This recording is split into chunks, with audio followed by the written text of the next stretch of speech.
Hello everyone. My name is Simon. I run Golden Path Music. We are an artist development and marketing agency based in Montreal, and I'm also the co-founder of Rise with Alessia from Syncopated Noize.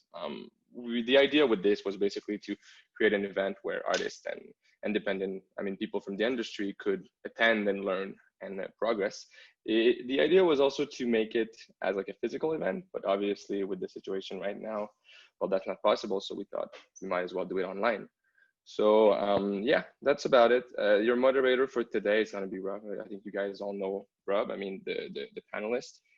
Rob has been working with Alessia at Syncopated in marketing, so you're in good hands. So I'll be back at the end of the panel for a little outro. Great, thank you for the intro, Simon. So I'm very happy to be involved with the Rise Entertainment Convention. This panel is going to dive into the topic of revenue generation, which is a crucial pillar in the development of an artist's career.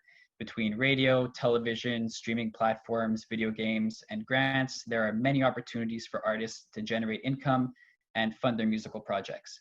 So to dig deeper into the various ways that artists and musicians can diversify their revenue and stay ahead of the game, we're joined by David Charest, who is an account executive at SOCAN. SOCAN is the Canadian performing rights organization that collects and distributes royalties to music creators. David has been involved in numerous training programs and workshops over his career, and his experience has allowed him to develop the ability to gain and transpose some very complex concepts in a way that makes them easy to understand, which will be very useful for the purposes of this panel. We're also joined by Shevaughn Battle, regional education coordinator at Factor Quebec. Shevaughn has been working in and around the music industry for 20 years. She's had the opportunity to work in a variety of sectors, including sound production, art management, label management, concert production, marketing and communications, and government affairs. And for the last 14 years, Shevaughn has held the position of regional education coordinator and provincial representative for Quebec with Factor. So welcome both of you to the panel. It's a pleasure to speak to you both today. And let me just kick it off by asking a question. What are the most important revenue streams for artists in 2020? Maybe David, if you could kick it off. Yeah, sure. I will go in both French and English, if you guys don't mind. So, in 2020, c'est la question que tout le monde se pose. Où sont les revenus? Où sont les sources de revenus? Est-ce dans le streaming? Non. C'est une bonne façon de se faire connaître. C'est une bonne façon d'être découvert à travers le monde. Mais personnellement, je crois que la plus importante source de revenus actuellement, ça va être actuellement. Avant la pandémie, on va dire, les concerts, la vente de merch, la vente d'albums dans ces concerts-là. Aussi, évidemment, il y a les redevances, il y a les royautés. Est-ce que c'est la plus importante source de revenus? Non. Puis, je pense pas qu'il y a une source qui se distingue des... En fait, idéalement, ça serait un peu... Tout arriverait un peu égal à la fin. Mais il y a diverses sources de revenus et c'est important de les connaître. Fait que ce soit de vendre des tickets, de vendre des t-shirts, de vendre des posters, de vendre des albums dans un show, de vendre ses tunes sur iTunes, de collecter ses redevances partout où il y en a pour tous les types de droits. Disons que les sources de revenus sont extrêmement diversifiées et de plus en plus aujourd'hui. Shevaughn, do you have anything to add to that? It was a very complete answer, but. Yeah, very complete. Not much more to add to that. I mean, obviously funding can help support a variety of different projects, but I would recommend that artists don't think of funding as revenue because it doesn't necessarily continue day over day, year over year. A lot of the funding organizations offer funding specifically for projects and that they're project based. So they can certainly help you get the projects off the ground, but shouldn't necessarily be looked at as revenue. So on the topic of funding, what can you tell us in terms of grant applications, grants that may be available that artists should have on their radar? Sure. Well, I can speak most intelligently to our funding programs at Factor. That said, there are other funding organizations available to artists in Quebec and in Canada. There's actually a funding guide available on the Factor website that includes a list of other funding organizations in different provinces, so that can be useful for people. As far as Factor is concerned, we also have a sister organization called Musique Action. So Factor is primarily an organization that serves artists who are working and writing for the most part in English or other languages, whereas Musique Action is there to support Canadian independent artists who are working primarily in French. That said, we offer a number of different programs. We support Canadian independent artists and the Canadian independent music industry. So as far as programs for artists are concerned, two of our programs that offer funding specifically for artists are the Artist Development Program, which is a grant of up to $2,000, and it covers any kind of activity that an artist is looking to do over the period of 1 year. So that can include recording, touring, showcasing, video production, marketing, and promotion. And there are 2 deadlines a year for this program. We just passed one at the end of May, so the next one that's coming up is October 15th. The nice thing about this program is that artists can apply for any one of those activities. So if you have a recording and you're looking to create a video to support it, or not in the immediate future, but at some point will be touring or showcasing, then you can apply specifically for funding for those activities. The other interesting program that we offer for artists is something called the Juried Sound Recording Program. And it's important to note actually too that both these programs, the Artist Development and the Juried Sound Recording Program, are jury evaluated programs. That's one of the reasons why we have 2 application deadlines a year. So for the Juried Sound Recording Program, it's a grant as well. There is a lot more funding in this program. It's up to a maximum of $67,500 for artists. And this covers, again, many of the same things: recording, touring, showcasing, video production, radio marketing and promotion. One of the big differences between this and the Artist Development Program is that the Juried Sound Recording Program, one of the conditions is you actually have to record the equivalent of an album. And then the idea is that if you are awarded the funding for the album, then Factor will kick in money to help support it through various marketing initiatives. And again, the next funding deadline for that program is October 15th. Very good, great tips for anybody who has projects that they're looking to get funding for.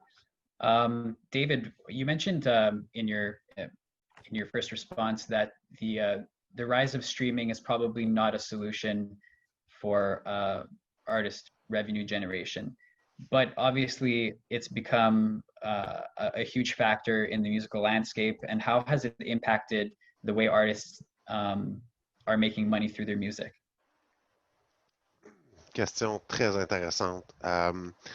Au cours dans les dernières années, les artistes recevaient beaucoup plus de revenus, que ce soit dans les passages radio ou dans les ventes d'albums, les vidéoclips même, il n'y a pas si longtemps.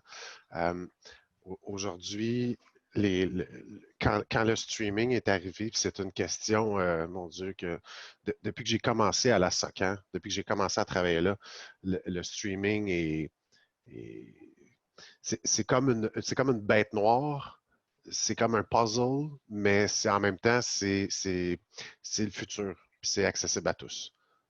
Fait que tout dépendant comment on voit ça, si vous demandez à n'importe quel auteur, compositeur ou éditeur qui sont membres de la SOCAN, qu'est-ce que tu reçois en termes de revenus pour tes streams, ils ne sauront même pas, ils vont tout simplement réagir, des peanuts.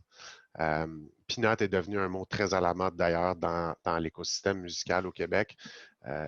Ouais, ça rapporte des peanuts. Pour l'instant, c'est vrai. Éventuellement, il va falloir que quelque chose soit fait au niveau législatif, au niveau gouvernemental, pour que ça soit plus reconnu. Puis souvent, ce qu'on va voir, nous, à la SOCAN, c'est des gens qui nous contactent et dire j'ai tant de streams sur YouTube, j'ai tant de views, j'ai tant de streams sur Spotify, pourquoi je vois rien ou pourquoi j'ai eu que seulement quelques scènes. Il y a beaucoup de facteurs et il faut s'informer. Tu sais, je prends par exemple les règles de répartition de la SOCAN qui sont ceux que je connais le mieux. C'est sûr que toutes les associations du genre, ils ont leur propre règlement et politique, mais l'analyse des streams qui sont payés, c'est pour les artistes canadiens, les auteurs-compositeurs canadiens, c'est basé sur les streams au Canada. Le reste, c'est des redevances qu'on va appeler internationales. Donc, c'est sûr qu'il faut avoir des streams ou des views canadiens, principalement pour être rémunéré pour ces œuvres.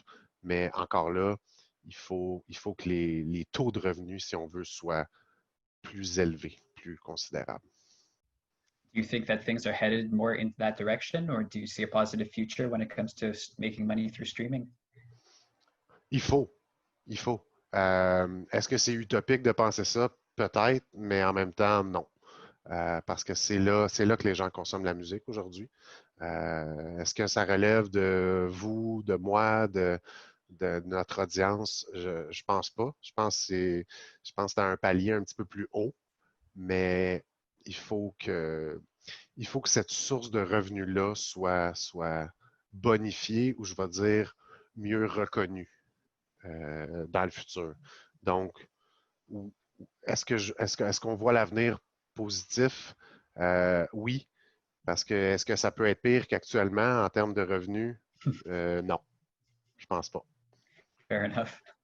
Are there any areas where you guys feel that many artists may be leaving revenue on the table because they either don't know that they're entitled to make money in certain areas, or it's just not widely known? Are there any places where you see artists leaving money on the table?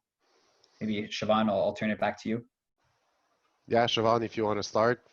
Sure.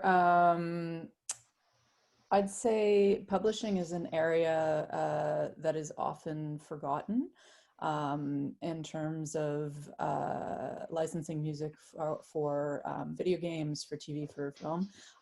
It's not necessarily all that easy to get placement, but it is an area that can be appropriate for some artists. I had worked with a client a few years ago, and they were really struggling in terms of live performance and getting gigs. However, their songwriting was really strong.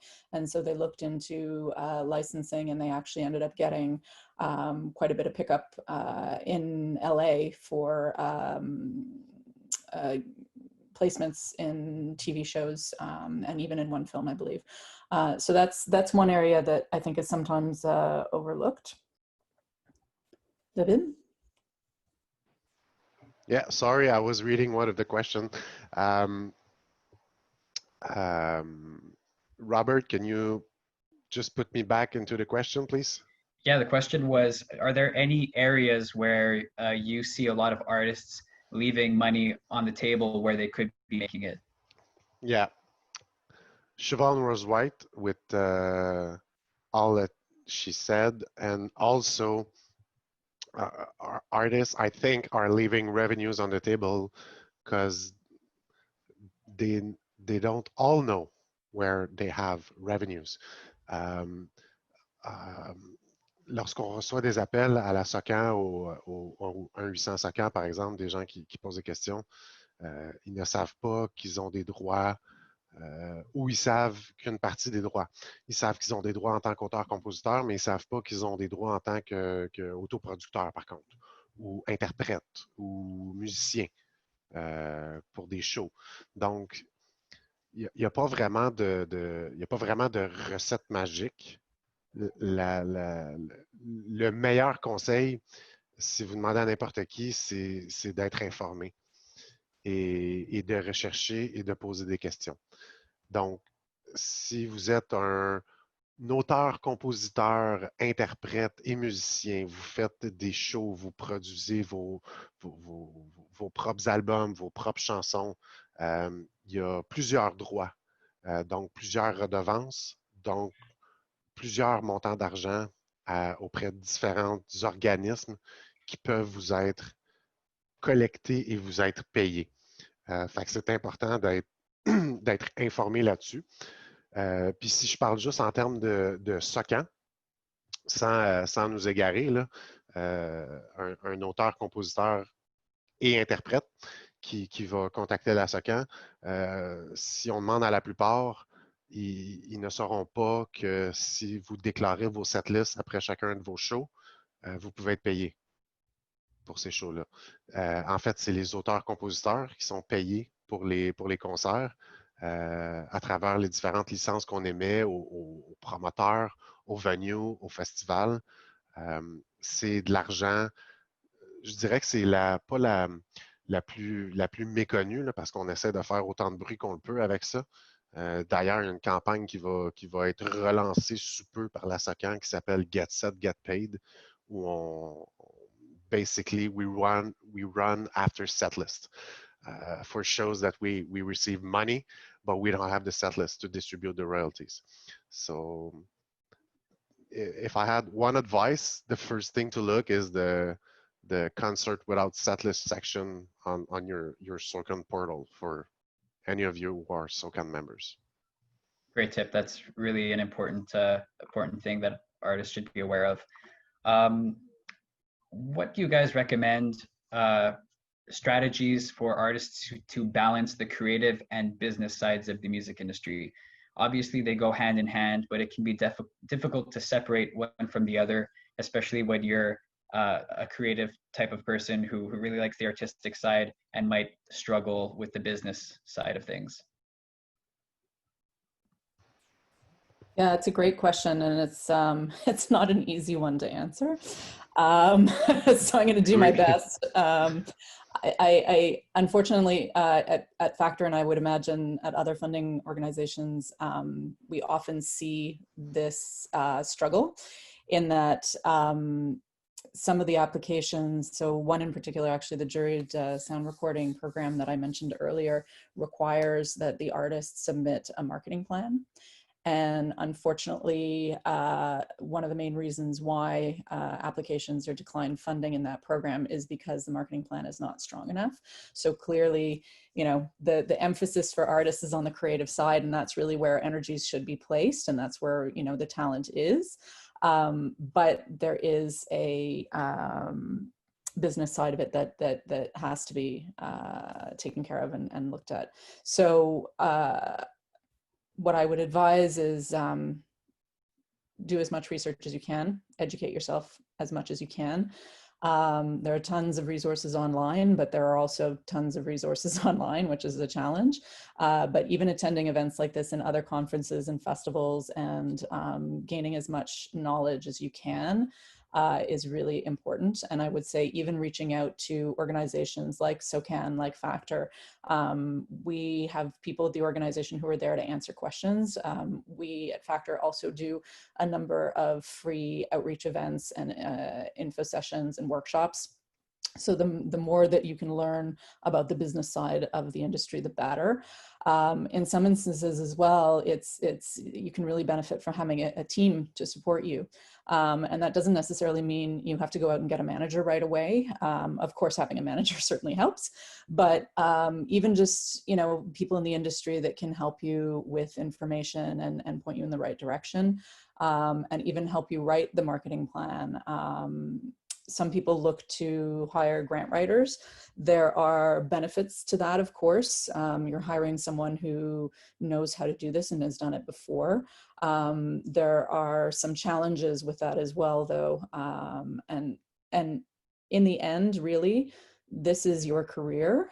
And so you should be as informed as possible when it comes to the business side of things, when it comes to your marketing plan.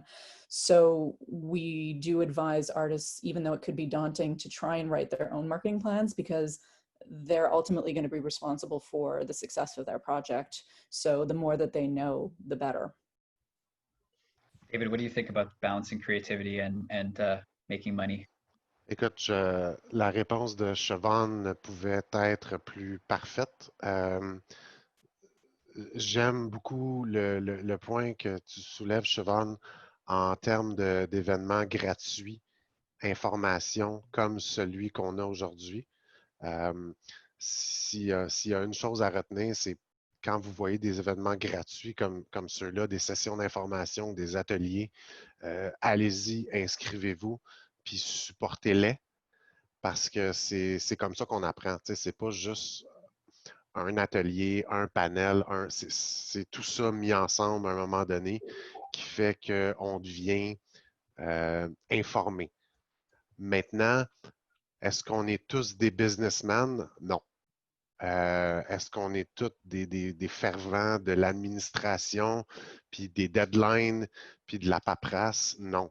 Mais en même temps, est-ce qu'on a tous du talent créatif en musique? Moi, j'en ai pas. Moi, j'en ai pas, puis j'ai décidé d'aller du côté administratif de la musique parce que je ne sais pas chanter, je ne sais pas jouer de la guitare, je ne sais pas écrire, je ne sais pas jouer du piano. Donc, comme on dit, chacun son métier. Et un petit peu comme Shevaughn l'a dit, il y a des gens qui sont là pour la faire, la job administratif. Il y en a, oui, qui vont coûter une commission, qui vont coûter un peu d'argent, un frais, oui. Mais rendu là, je pense que c'est à nous et à vous surtout de mesurer qu'est-ce que je peux en retirer. Si je me paie les services ou si je m'engage quelqu'un qui fait la partie que je ne suis pas bon pour le faire ou ça ne m'intéresse pas. Moi, je suis un créatif, je suis un artiste, c'est correct comme ça, c'est ce qu'il faut.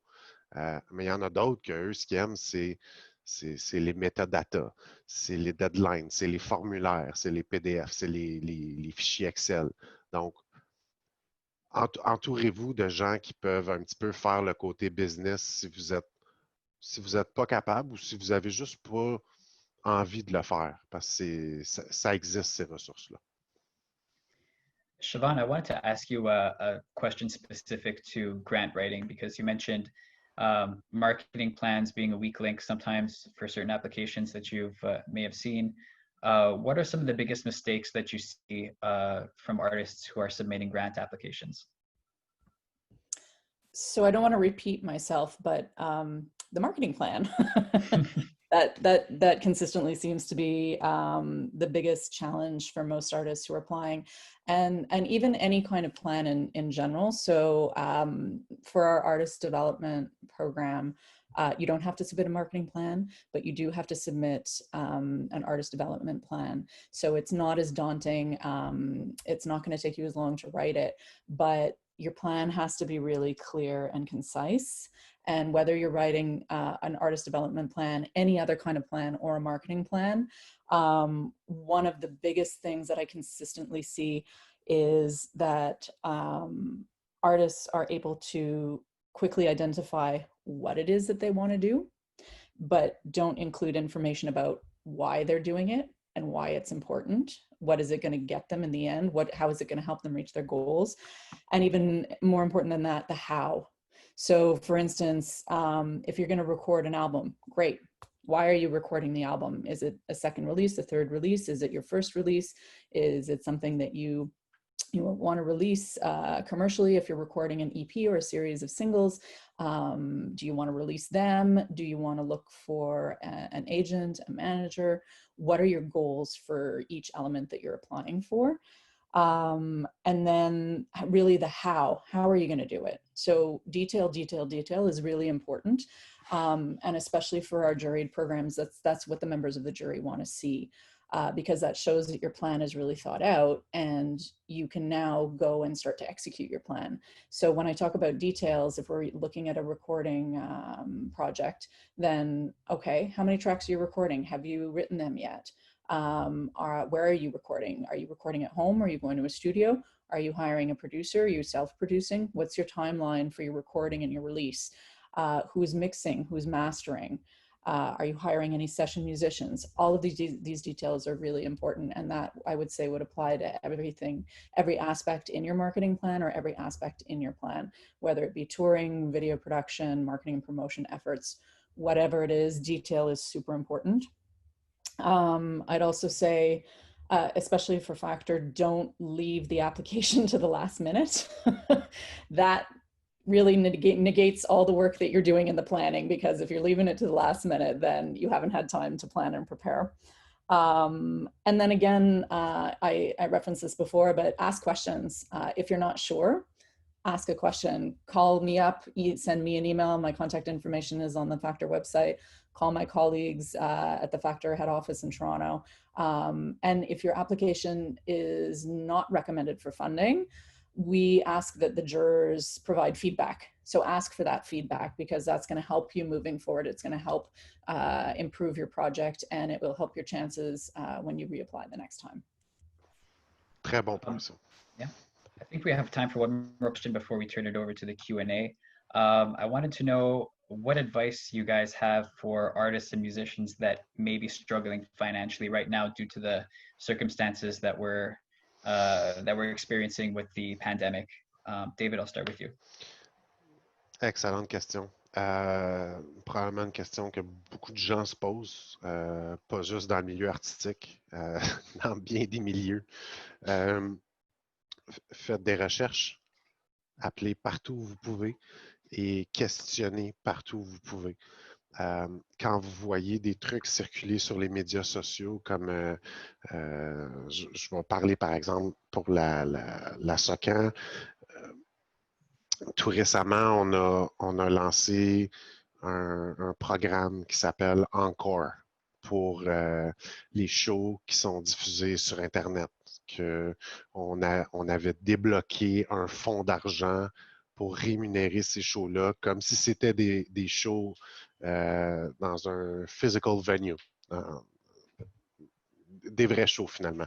Donc, le montant d'argent est beaucoup plus intéressant que, par exemple, un stream sur Facebook ou un stream sur Spotify. Là, on parle d'un vrai concert. Là, on parle d'environ au-dessus de 100 $ par show, par setlist qui est réparti. On a aussi annoncé un programme d'avance avec une enveloppe spéciale vraiment attribuée pour ça, pour la pandémie. Pendant la pandémie, en fait, pas pour. Qui est pour? Donc, poser les questions et surtout challenger. Si on vous dit que vous avez un petit peu comme ça vient à ce que Shevaughn disait, challenger dans le sens pourquoi? Pourquoi je n'ai pas été considéré? Pourquoi je n'ai pas eu? Pourquoi je ne me qualifie pas pour une avance? Au même titre que quand vous demandez une hypothèque pour une maison. Pourquoi je ne me qualifie pas? Qu'est-ce que je dois faire? Qu'est-ce que je dois améliorer? C'est-tu ma cote de crédit? C'est-tu mon paiement d'auto? Donc, questionnez, puis vous allez savoir un petit peu comment obtenir plus où vous pouvez. Mais c'est sûr que on va dire que la situation actuelle est difficile, mais la situation, même avant la pandémie, pour les artistes, pour les auteurs-compositeurs, n'était pas facile. La pandémie n'a pas aidé, mais c'était déjà pas facile. Donc, soyez le plus informé possible. Sachez où est votre argent ou quel est votre argent, quels sont vos droits finalement, qu'est-ce qui existe. Factor existe, Musicaction existe, la Fondation SOCAN existe. J'en ai pas parlé beaucoup, mais la Fondation SOCAN, c'est un petit peu une entité séparée de la SOCAN qui offre des grants, des subventions pour différents programmes avec des deadlines. Puis oui, il faut fournir des détails, mais il y en a qui existent.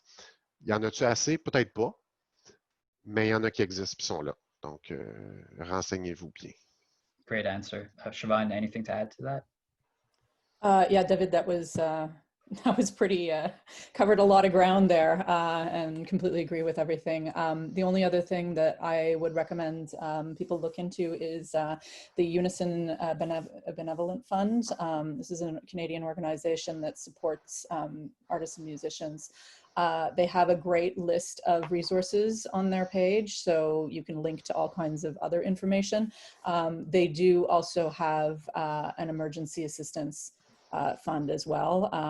So I would encourage everyone to check that out. And aside from being in COVID times, they also have ongoing support for artists in terms of counseling and health, financial assistance, insurance, resources, all that kind of thing. Great. So this is the time where we open up the floor to questions from the viewers. So if you have any questions, please leave them for us in the Q&A section on Zoom. And we have a few waiting already. First one from Carmen. How would you suggest we translate being known through streaming into people actually buying your music or merch online?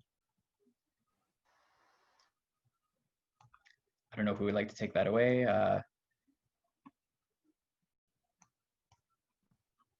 That's a good question. How would you suggest we translate be known through? Yeah, basically, yeah, popularity, translating that into dollars. C'est tellement c'est une excellente question de Carmen. Je pense que c'est une question que tout le monde se pose. Oui, mais. Yes, but. It's cool to be known internationally because of Spotify, but I can't pay my rent with that. I need people to buy music, to buy my music.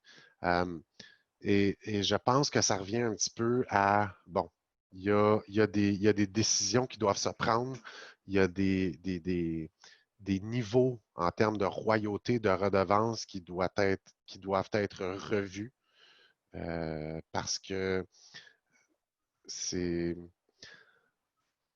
comment je pourrais dire? It's not fair. C'est pas équitable, si je peux le dire ainsi.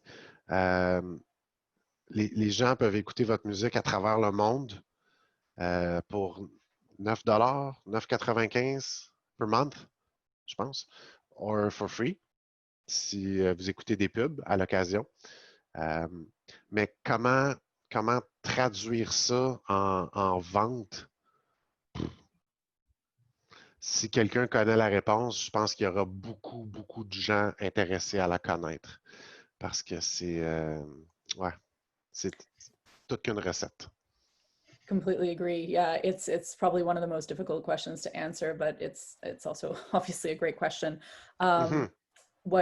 What can I think help is, and this is where some of that marketing strategy and marketing thinking comes in, and leveraging data. So for instance, on Spotify, you can see where people are listening, and you can use that data to plan, obviously not right now, but to plan tours in that area. And if there are a large number of people who are interested in streaming your music, then they might also be interested in coming out and paying to see you play. And then at your show, you can sell your merch as well. Obviously, you can sell your merch online. But that's sort of where that integrated thinking in terms of how can you leverage all these different pieces to find those different revenue streams. Yeah, it's like a give and take. Yeah, I guess it's somewhat of a personal answer too. I mean, the same strategies might not work for everybody, so you have to figure out what works for you.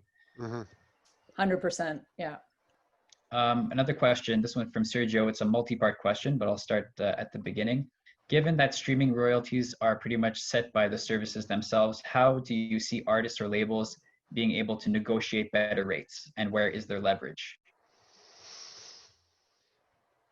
La première chose que j'aurais envie de répondre à ça, moi, c'est faut que ça vienne de plus haut. It has to come from a higher level. You saw what happened, I think it was a year ago or 2 years ago, I don't remember, when it was questioned about should we apply taxes on Netflix? Donc, c'est vraiment quelque chose qui doit venir un peu plus du volet législatif, de dire, et du Copyright Board of Canada. Tel et tel et tel service doivent payer X montant d'argent basé sur, je ne sais pas moi, X% de leurs revenus, de leurs profits. Maintenant, comment c'est réparti dans le monde? I don't care, but find a way. Parce qu'au moment où on se parle que 1000 streams sur Spotify, ça l'équivaut même pas à $1, c'est un petit peu ridicule. En même temps, bon, c'est un service qui est gratuit, mais le service, il arrive d'où? Il arrive d'où? Il arrive de votre service Internet, il arrive de votre ordinateur, il arrive de votre téléphone, de votre tablette. Donc, un petit peu comme quand on achète des pneus. When you guys are buying tires for your car, you have to pay a tax for environment. So it might be the same when you're buying a cell phone or a laptop or a tablet. You might have to pay an extra tax for royalties, for copyright. Yeah, I think that's really interesting. That's if things take that direction, it could be very interesting. Shevaughn, anything to add? No, that was a perfect answer. I think that pretty much touches on the second part of the question too, but I'll read it anyway.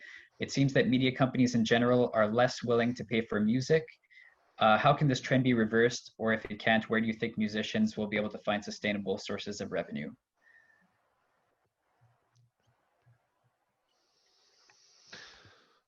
Je pense que ça va arriver à un certain point où on n'aura pas le choix, puis ça revient un peu à mes premières réponses. Ça va devoir venir de loi. Puis it sounds a bit heavy like that, but il faut.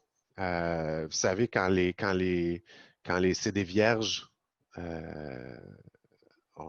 sont apparus, quand les graveurs de CD étaient fournis dans les ordinateurs, quand Napster est arrivé, tout le monde trouvait ça débile d'avoir n'importe quelle musique, puis de pouvoir copier toute leur musique, puis d'avoir ça for free, ou que les gens pouvaient télécharger leurs films ou leurs séries, tout ça. Mais à un moment donné, tu te dis la télé, puis le magasin Archambault, puis le magasin HMV, à quelque part, il était là pour quelque chose. Oui, il prenait une part des revenus, une part des profits, mais les gens achetaient un produit. Là, aujourd'hui, c'est plus comme consommer gratuitement, ce qui est, selon moi, pas une très bonne chose. Donc, les plateformes en ligne doivent pas être vues comme un ennemi.